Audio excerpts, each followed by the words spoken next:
I rise to speak in support of the Appropriations 2024-25 Estimates Bill and the Impress Supply Bill. I do want to start off by just reflecting where we are as a country. It has been a tough winter, and families out there and businesses have been hurting. It has been hard, and I do want to acknowledge that. I was actually just down south in Southland, just in Gore earlier last week, and obviously we've had some really tough weather conditions actually down south that moved up through the country, and that has hit our farmers hard. Stock losses, in the horticultural sector, crops could be damaged, and so I do know that farmers and other people in rural New Zealand are doing it tough, but it's not just rural New Zealand. If you talk to some of the people in the retail and hospitality industries, I know the woes of Wellington have well been traversed in the last few weeks, but it is actually tough. Kiwis aren't spending money. They are finding it hard to have enough money to pay their mortgage, their bills, their electricity. And so, again, I want to acknowledge that the retail and hospitality sectors, the trade sectors, are all doing it tough. Even in Auckland, it's quiet on a Saturday night. I, again, was lucky enough to be in Auckland this weekend. I was actually attending the finals of the Smoke-Free Rock Quest, and a big shout out to Top Shelf from Manarewa High School, who actually won the awards. But, I was at Sky City Theaterette. It was a wonderful night, but I got in my taxi after that event and I said to the taxi driver, how are things? He said, it's very, very quiet. He said, Auckland is dead. People are not out spending. And so I do want to acknowledge that. And then I really want to talk about this budget and why it's important.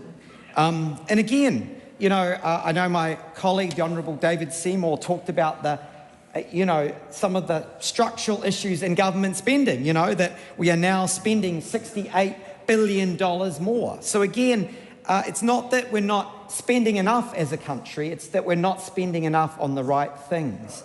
And I think this budget really is a demonstration of how this government, which I'm, ACT is proud to be a member of, is doing things differently.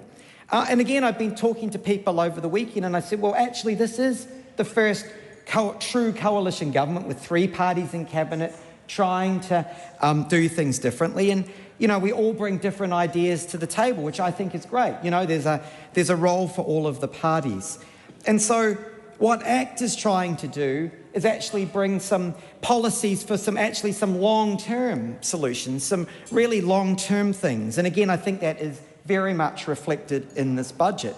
There has been some talk about our initiatives that are reflected in this budget around crime. And again, I want to thank our coalition partners for embracing some of our ideas. We've embraced some of theirs, and we are actually getting tough on crime. There was actually extra money for prisons. Now, I know, ACT supported that. We're not always against government spending, but it's spending it on things that actually are going to make Kiwis safer. And again, we've got our gangs legislation, 3 strikes, sentencing. There's a raft of measures which, again, we're putting through and are reflected in this budget's priority around law and order. The other one, which I think is important, is in this budget, obviously, there's money for the new Ministry of Regulation. And what that is actually trying to do is free up business from the burden of government, actually make our society more productive, allow business to employ people, export goods, get income, overseas income for this country. And again, this is something that's being put in place for the long term. And again, Minister Seymour, it's going to have really 2 jobs. To do reviews of sectors like early childhood education. What is the burden we're putting on that sector? How can we make it easier? And then he's got other sectors he wants to look at. And then, excitingly, actually saying for every new law and regulation that this place puts forward, we're actually going to have a proper regulatory impact assessment, look at the pros and cons and actually ask, is that the right thing to do? And there'll be a pushback against ministers. So again, there's money for that in this budget. Likewise, education, and later today in this House we'll again be debating charter schools. Now, again, money set aside in this budget. Why are we doing that? because education standards in New Zealand are appalling. We are falling behind the rest of the world. And so along with charter schools, there's obviously a number of other initiatives around reading, writing and arithmetic we're very happy to support. But again, this is actually putting in place the building blocks for actually making this country better, for actually allowing our young people to reach their full potential and actually set this country up for success. The other one I want to talk about is Resource Management Act reform. And again, Minister Bishop and Under Secretary Court made a major announcement last week. But why are we doing this? Because we've actually got to set up this country for success. We can't stop projects. If I reflect back to my hometown of Invercargill, there's a consortium there wanting to build a state-of-the-art data centre to actually do AI calculations. But you can imagine the hurdles they have to jump through at the moment to get the land rezoned, all of the permits and consents. This should be a no-brainer for a country like this. We've got a high-tech industry wanting to come set up in New Zealand. Let's make it faster. And so again, the RMA reforms, which are supported by this budget, are something that is actually going to help set this country up for the future. And the other one I want to talk about is health, which is dear to my heart. But again, it was this government, it was this side of the House that made a record investment in Pharmac. And why did we do that? Because again, New Zealanders were missing out on vital medicines. We'd fallen behind our cousins in Australia, the UK, Canada, where we were actually years and years, in some cases decades, behind getting treatments that other countries had. And what Minister Seymour and his cabinet colleagues did would say, well, this is actually a sensible investment. And Pharmac actually exemplifies how we want this government to work. Actually make solid analysis about where you want to invest your money and actually show an outcome. Look, and Pharmac's been doing that for years and years and years.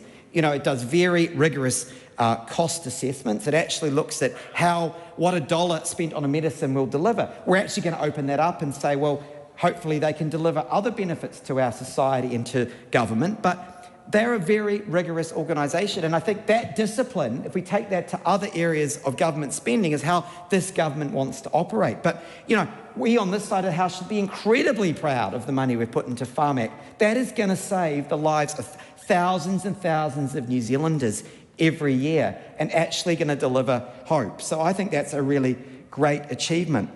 I heard some quite disturbing comments when I've been listening to some of the debate this afternoon. Again, has been reflected, we're spending $68 billion more than we were in 2017. And I heard the Deputy Leader of the Opposition said we had no plan. Well, actually quite the opposite. The previous government had no plan. They spent billions and billions of dollars, but didn't ask for any outcomes, didn't measure anything, didn't build anything, didn't actually put in place projects that are going to set this country up for the future.